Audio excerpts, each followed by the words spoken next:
හිතන්න අපේ කෑම මේසෙට නැතුවම බැරි අපි කවුරුත් කන්න ආසම දෙයක් ඒක ඇත්තටම අපේ රටේ දෙයක් නෙවෙයි කිව්වොත්?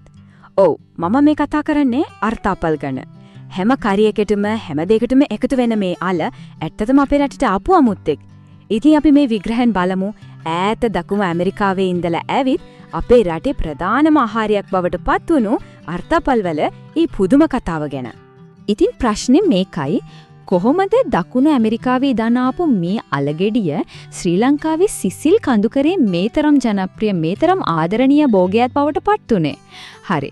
අපි මේ කතාවේ මුලින් ඉඳන්ම පියවරෙන් පියවර හොයලා බලමු. මේ ගමන ඇත්තටම පටන් ගන්නේ මීට අවුරුදු 170කට එහා අතීතයකින්. හොඳයි. මේ තමයි කතාවේ පළවෙනි පරිච්ඡේදය. අර්තාපල් ලංකාවට ආපු හැටි. හරි. අපි පොණ්ඩක් ඉතිහාසෙ දිගේ පස්සට යමු. 1850 දී සැමියුවෙල් බේකර් කියන මහත්මයා තමයි ලංකාවට අර්තාපල් ගෙන්නේ. ඊට පස්සේ රහංගල රජයේ ගොවිපලේදී පළවෙනි වතාවට මහා පරිමාණයෙන් වගා කරන්න පටන් ගන්නවා. හැබැයි මුල් කාලේ ලොකු අභියෝගයකට මුණ දෙන්න සිද්ධ වෙනවා. ඒ තමයි බැක්ටීරියා හිටු මැරීමේ රෝගය. ඒ කියන්නේ එකපාරටම මුළු පැලේම මැරිලා යන භයානක ලෙඩක්. ඒත් අද වෙනකොට මේ හැම දෙයක්ම පාලනය කරලා නුවරඑළිය, වැලිමඩ වගේ සීතල පැතිවල විතරක් නෙවෙයි පුදුම එකට වගේ යාපනීය, කල්පිටිය කියන උණුසුම් ප්‍රදේශවල පවා අර්තාපල් සාර්ථකව වගා කරන තත්ත්වයට වෙත් තියෙනවා. ඉතින් පිටරටකින් ආපු භෝගයක් අපේ රටේ මේ තරම් සාර්ථක වෙන්න නම් ඒකට ගැළපෙනම පරිසරයක්, ඒ කියන්නේ නියම තැනක් හදලා දෙන්න ඕනේ. අපි දැන් බලමු අර්තාපල් භෝගයට පරිපූර්ණ නිවහන නිර්මාණය කරන්නේ කොහොමද කියලා. මෙන්න මේක තමයි වැදගත්ම දේ. අර්තාපල් ගහේ අල හැදෙන්නේ නම් උෂ්ණත්වය සෙල්සියස් අංශක 24ට වඩා අනිවාර්යයෙන්ම අඩු වෙන්න ඕනේ. අන්න ඒකයි ශ්‍රී ලංකාවේ කඳුකර ප්‍රදේශ මේ වගාවට හොඳටම ගැලපෙන්නේ. උෂ්ණත්වයේ වගේම තමයි පසේ තත්ත්වය. ඒ කියන්නේ පසේ ආම්ලිකතාව නැත්නම් pH අගය. හොඳම අස්වැන්නක් ගන්න නම් පසේ pH අගය 5.5ත් 6.6 අතර මට්ටමක තියෙන්නම ඕන. ඒක තමයි අල වගාවට තියෙන ස්වීට් ස්පොට් එක. හරි. දැන් බලමු සිටුීමේ ක්‍රියාවලිය. මේක හරියට පිළිවෙලකට කරන වැඩක්. මුලින්ම සෙන්ටිමීටර් 30ක් විතර ගැඹුරදී පස කොඳට පෙරලලා පස්කට සිවුම් වෙනකම් හදා ගන්නවා. ඊළඟට පස ආම්ලික වැඩි නම් අලුහුණු ටිකක් දාලා ඒට සමබර කරනවා. ඊට පස්සේ තමයි උස් පාත්ති හදලා බීජාල සිටුවන්නේ. සිටුවල මාසෙකින් විතර පැලේ වටේට පස් ගොඩ කරනවා. මේකට පස් බැඳීම කියලා කියනවා. මේකෙන් තමයි අල හොඳට වර්ධනය වෙන්න උදව්වක් ලැබෙන්නේ. හොඳයි. හැම වීර කතාවකම වගේ දුෂ්ටයෙක් ඉන්නවනේ. අර්තාපල් වගාවේ කතාවෙත් එහෙමයි. දැන් තමයි කතාවේ නාට්‍යමයම කොටසට අපි එන්නේ. ඒ තමයි අර්තාපල් භෝගයට තර්ජනයක් වෙන පලිබෝධකයෝ සහ ලිඩ රෝගියෙක් කරන මහා සටන. ගොවීන්ට මුහුණ දෙන්න වෙන ප්‍රධාන සතුරු වර්ග දෙකක් ඉන්නවා. එකක් තමයි පිටතින් පහර දෙන ආක්‍රමණිකයෝ. ඒ කියන්නේ කෘමීන් සහ වටපණුවන් වගේ අය. අනිත් වර්ගය තමයි ඇතුළතින්ම පැලේ විනාශ කරන ලෙඩ රෝග. ඒ කියන්නේ දිලීර, බැක්ටීරියා සහ වෛරස් ආසාදන.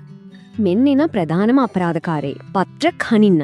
මේ කීටියා කරන්නේ පත්‍රයේ ඇතුල් කොටස් කන එක. එතකොට කොළ උඩ සුදු පාටට නිකම් උමං වගේ පාරවල් හැවෙනවා.